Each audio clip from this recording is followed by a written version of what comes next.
Playmobil Spies, Back to the Cretaceous, Episode 1. Story by Playmobil Empire Taiwan.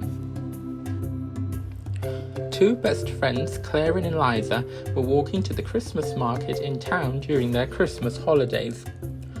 Although I do enjoy Christmas, this cold weather is just too unbearable. Eliza's teeth chattered as she said, "Well, who told you not to wear another jacket outside?" Claire replied. "I don't want to look fat, okay?" Eliza said. "I'm starting to miss summer now." "That's what people always say," Claire said. "During winter, they want summer. During summer, they want winter. People are never satisfied, are they?" Eliza was about to reply something in defense when Claire's phone suddenly started ringing. She received a video call from their boss, Tom. In fact, Claire and Eliza aren't just any ordinary high school girls. They work as spies for the Playmobil Secret Spies organization.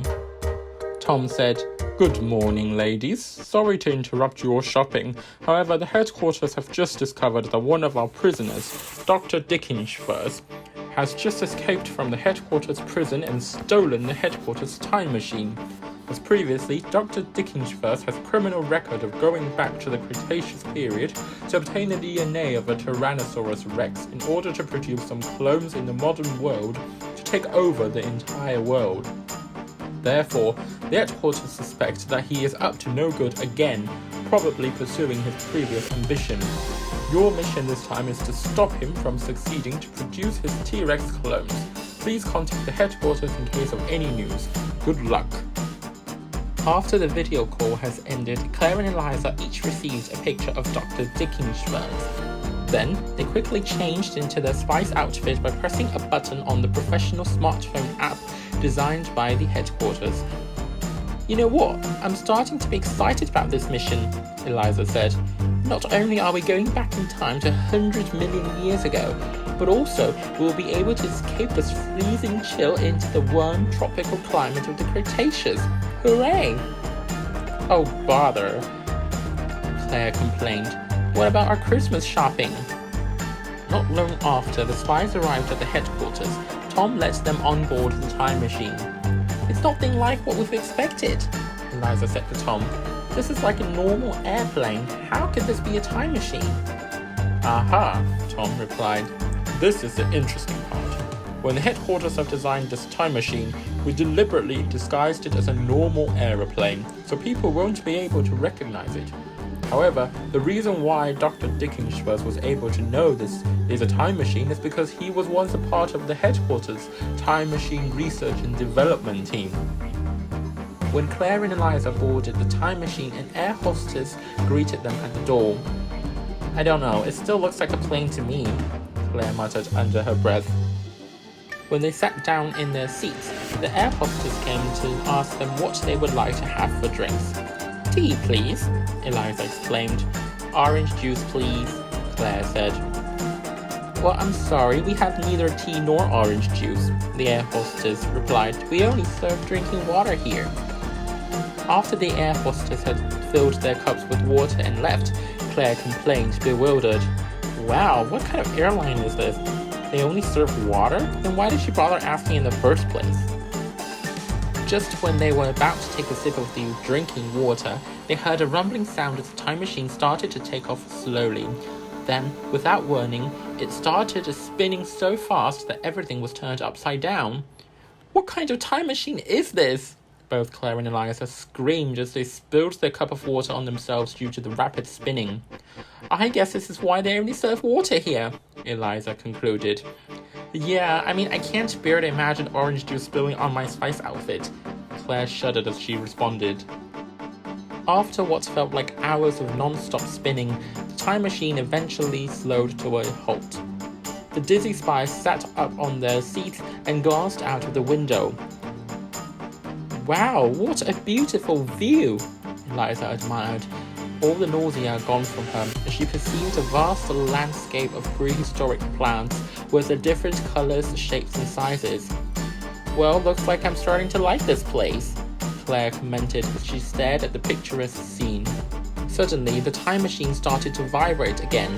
I thought we've already arrived at the Cretaceous, Eliza exclaimed. Without warning, the door to the time machine opened, and from the opening emerged a gigantic head of a prehistoric predator, the Spinosaurus. When they heard the captain speaking through the microphone, "This is your captain speaking.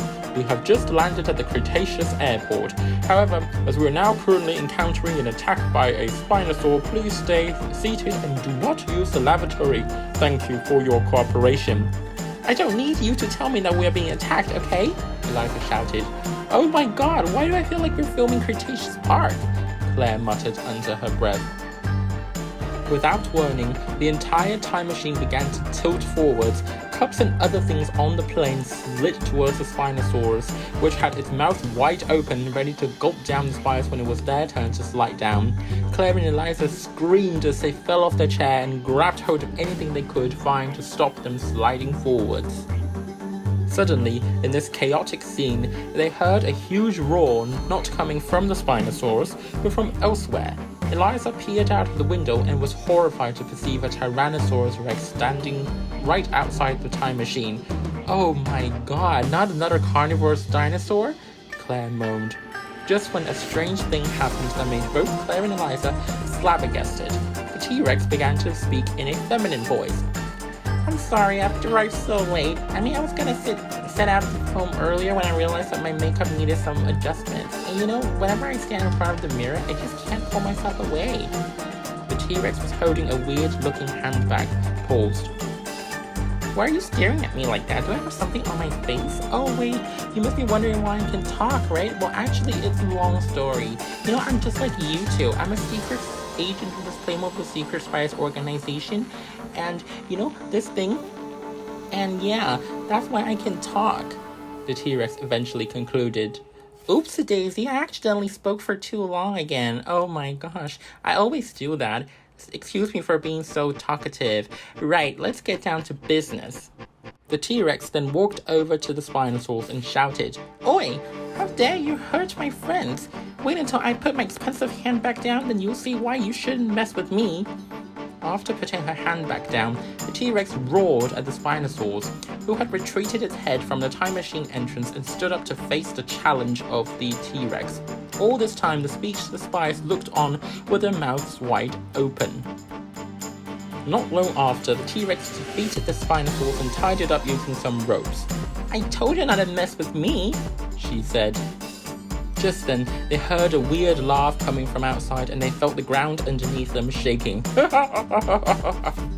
quickly peered out of the window and was even more astonished to perceive a Brachiosaurus moving past their time machine with a man with strange hair standing on it.